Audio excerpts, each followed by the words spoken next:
ಮಕ್ಕಳ ಲಂಚ್ ಬಾಕ್ಸಿಗಾಗಲಿ, ಬೆಳಿಗ್ಗಿನ ತಿಂಡಿಗೆ ಅಥವಾ ಸಂಜೆ ಸ್ನ್ಯಾಕ್ಸಿಗೆ ಒಂದು ಆರೋಗ್ಯಕರವಾಗಿ ಮಾಡಬೇಕು ಅಂತಂದರೆ ಈ ರೀತಿ ಎಲ್ಲ ರೀತಿಯ ಬೇಳೆಗಳನ್ನ ಉಪಯೋಗಿಸಿ ಮಾಡುವಂಥ ಬೇಳೆ ಕ್ಯೂಬು ಎಕ್ಸಲೆಂಟ್ ಆಗಿರುತ್ತೆ.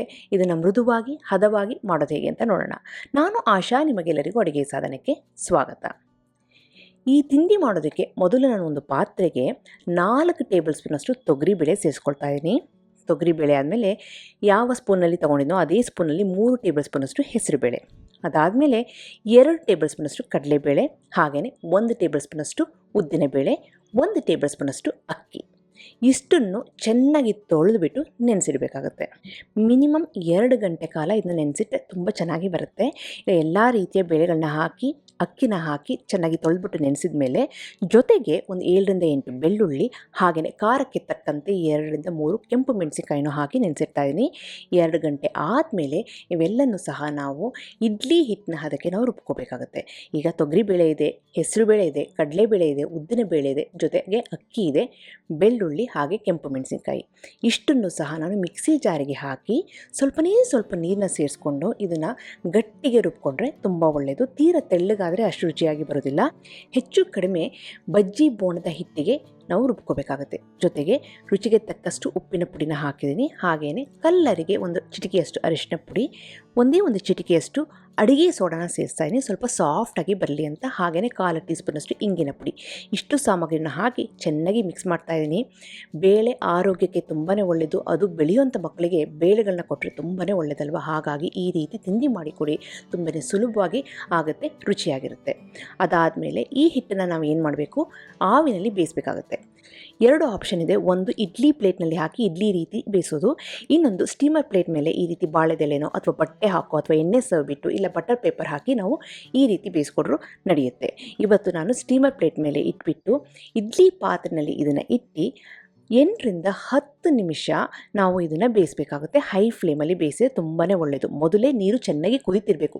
ಚೆನ್ನಾಗಿ ಕುದಿರೋಂಥ ನೀರಿನ ಪಾತ್ರೆಗೆ ಈ ಸ್ಟೀಮರ್ ಪ್ಲೇಟ್ನ ಇಟ್ಬಿಟ್ಟು ಹೈ ಫ್ಲೇಮಲ್ಲಿ 8ರಿಂದ 10 ನಿಮಿಷ ಆದಮೇಲೆ ಮುಚ್ಚಳ ತೆಗೆದು ನೋಡಿದರೆ ಇದು ಪರ್ಫೆಕ್ಟಾಗಿ ಬೆಂದಿದೆ. ಫೋರ್ಕಿಗೆ ಅಂಟಿರಬಾರ್ದು, ಹಾಗೆ ಕೈನಲ್ಲಿ ಮುಟ್ಟಿದಾಗ ಕೈ ಬೆರಳಿಗೂ ಸಹ ಅಂಟಬಾರ್ದು.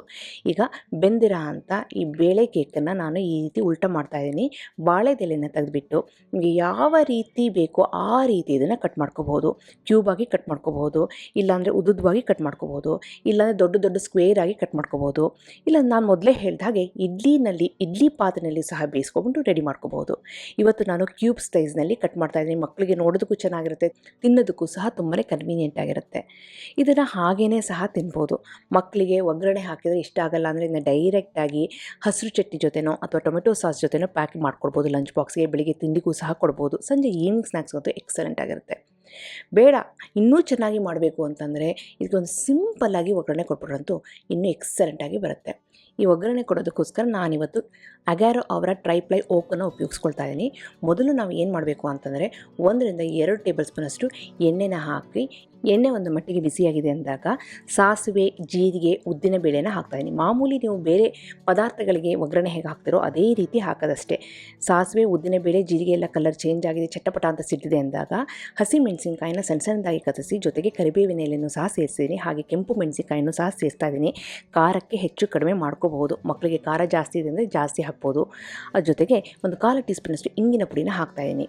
ಇದೆಲ್ಲ ಆಗಿದೆ, ರೆಡಿ ಆಗಿದೆ ಅಂದಾಗ ನಾವು ಮಾಡ್ಕೊಂಡಂತಹ ಬೇಳೆ ಕ್ಯೂಬನ್ನು ಈಗ ಹಾಕಿ ಚೆನ್ನಾಗಿ ಮಿಕ್ಸ್ ಮಾಡೋದಷ್ಟೇ. ಇದಕ್ಕೆ ಜಾಸ್ತಿ ಇಂಗಿನ ಪುಡಿನ ಹಾಕಿದ್ದೀನಿ. ಏನಕ್ಕೆ ಅಂತಂದರೆ ಇದರಲ್ಲಿ ಎಲ್ಲ ರೀತಿಯ ಬೇಳೆಗಳಿರೋದ್ರಿಂದ ಸುಲಭವಾಗಿ ಡೈಜೆಸ್ಟ್ ಆಗೋದಕ್ಕೆ ಹೆಲ್ಪ್ ಆಗುತ್ತೆ ಅಂತ. ಇಲ್ಲಿ ನೋಡಿದರೆ ರುಚಿಯಾದಂಥ ಆರೋಗ್ಯಕರವಾದಂಥ ಬೇಳೆ ಕ್ಯೂಬು ರೆಡಿಯಾಗಿದೆ. ಬೆಳಗಿನ ತಿಂಡಿಗೆ, ಮಧ್ಯಾಹ್ನ ಲಂಚ್ ಬಾಕ್ಸ್ಗೆ, ಸಂಜೆ ಸ್ನ್ಯಾಕ್ಸಿಗೆ ಯೋಚನೆ ಮಾಡೋ ಅವಶ್ಯಕತೆಯೇ ಇಲ್ಲ. ತುಂಬ ಆರೋಗ್ಯಕರವಾಗಿರುತ್ತೆ, ಮಾಡೋದು ಸುಲಭ, ಬಾಯಿ ರುಚಿಗೂ ಸೂಪರ್ ಆಗಿರುತ್ತೆ.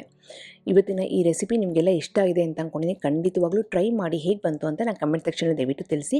ಹಾಗೆ ನೀವಿನ್ನೂ ಅಡುಗೆ ಸಾಧನಕ್ಕೆ ಸಬ್ಸ್ಕ್ರೈಬ್ ಆಗಿಲ್ಲ ಅಂದರೆ ತಡೆ ಯಾಕೆ ಈಗಲೇ ಸಬ್ಸ್ಕ್ರೈಬ್ ಆಗಿ, ಜೊತೆಗೆ ಪಕ್ಕದಲ್ಲಿರುವ ಬೆಲ್ ಬಟನ್ ಕೂಡ ಟಚ್ ಮಾಡಿ. ನಿಮಗೆ ವಿಡಿಯೋ ಇಷ್ಟ ಆಯಿತು ಅಂದರೆ ಲೈಕ್ ಬಟನ್ ಶೇರ್ ಮಾಡಿ, ಫ್ರೆಂಡ್ಸ್ ಆ್ಯಂಡ್ ಫ್ಯಾಮಿಲಿ ಜೊತೆ ಶೇರ್ ಮಾಡಿ, ವಾಟ್ಸಪ್ಪಲ್ಲಿ ಶೇರ್ ಮಾಡಿ. ಮತ್ತೊಂದು ಇಂಟ್ರೆಸ್ಟಿಂಗ್ ರೆಸಿಪಿಯೊಂದಿಗೆ ಭೇಟಿ ಆಗ್ತೇನೆ. ಅಲ್ಲಿವರೆಗೆ thank you, bye bye, see you.